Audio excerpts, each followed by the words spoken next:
नमस्कार दोस्तों, उषा की आवाज चैनल में आप सभी का स्वागत है। हमारी आज की कहानी है गलती का एहसास। तुम्हें जरा भी तमीज नहीं है खाना बनाने की।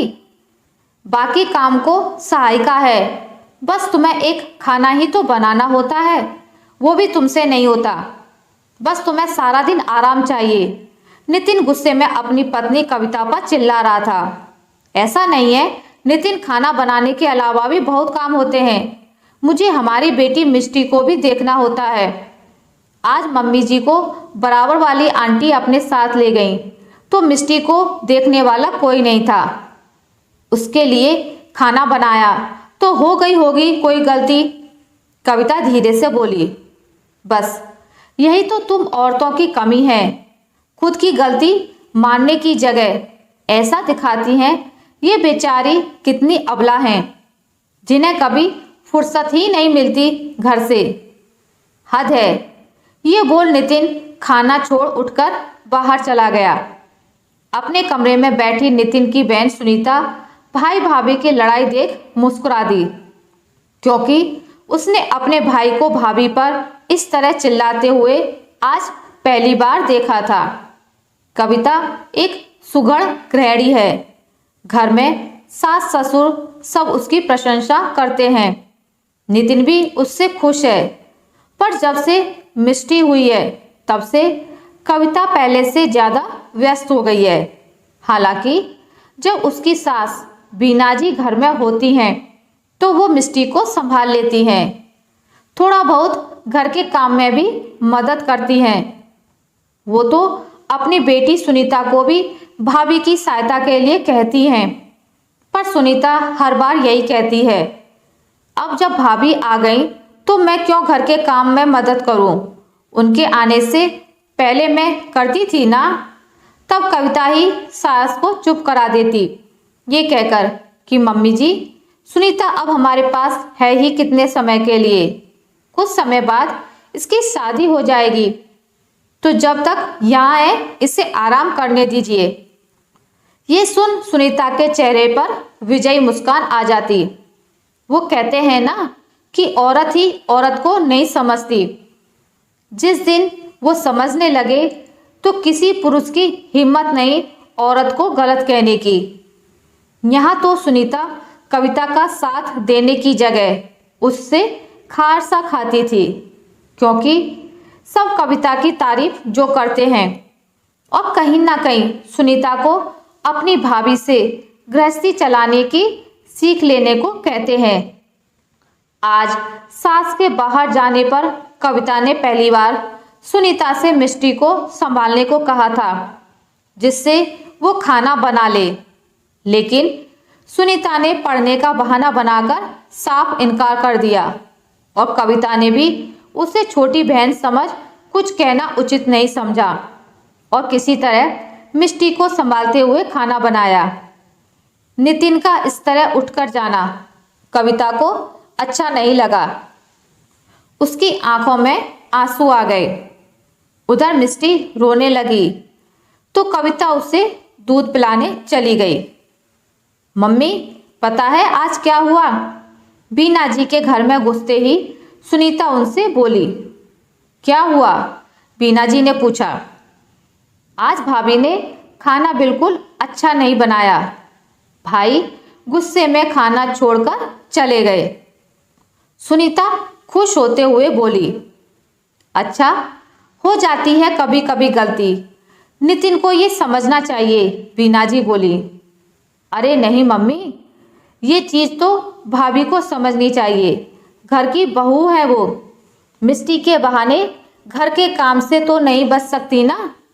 मम्मी, पता है मुझे क्या लगता है? भाभी मिष्टी के बहाने कमरे में पड़ी फोन में लगी रहती होंगी। हो सकता है अपनी मम्मी से बुराई करती हो हम सबकी। सुनीता ऐसे बोली मानो कोई रहस्य उजागर कर रही हो।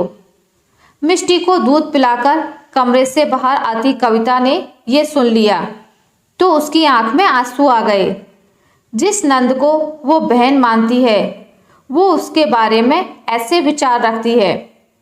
इससे पहले कि वो आगे बढ़ती उसे सास की आवाज सुनाई दी। बस करो सुनीता, यूं आग में घी डालना कहाँ से सीखा तुमने?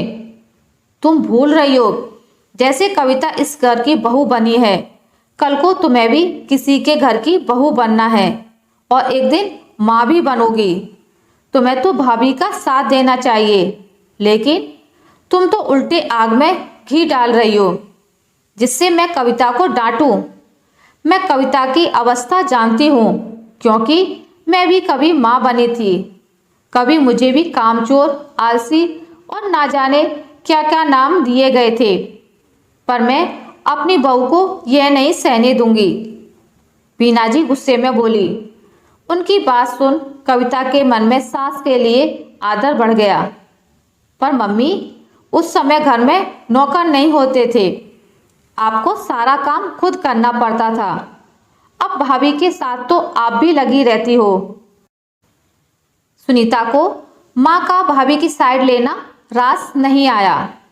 हाँ, मेरे साथ मदद करने के लिए कोई नहीं था, इसलिए तो मैं बहू की मदद करती हूँ, जिससे सास के लिए उसके मन में वही सम्मान हो जो माँ के लिए होता है।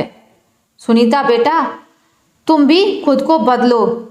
एक ननद भाभी की सबसे अच्छी सहेली भी बन सकती है और सबसे बड़ी दुश्मन भी।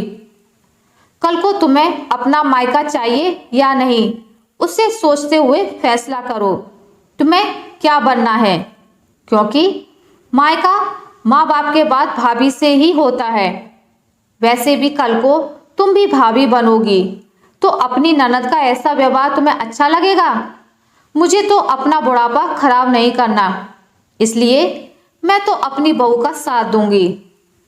ये बोल बीना जी वहां से उठकर बहू के कमरे की तरफ बढ़ी, पर दरवाजे पर कविता को खड़ा देख रुक गईं। मम्मी जी, शुक्रिया मेरी माँ बनने के लिए, कविता सास से लिपटती हुई बोली। नहीं भाई, मैं तो तुम्हारी सास ही ठीक हूँ, क्योंकि कभी कभी रौब दिखाना भी बनता है ना बहू पर।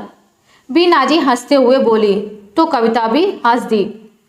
भाभी, मिष्टी सो गई क्या? आप बैठिए, मैं सबका खाना लगाकर लाती हूँ।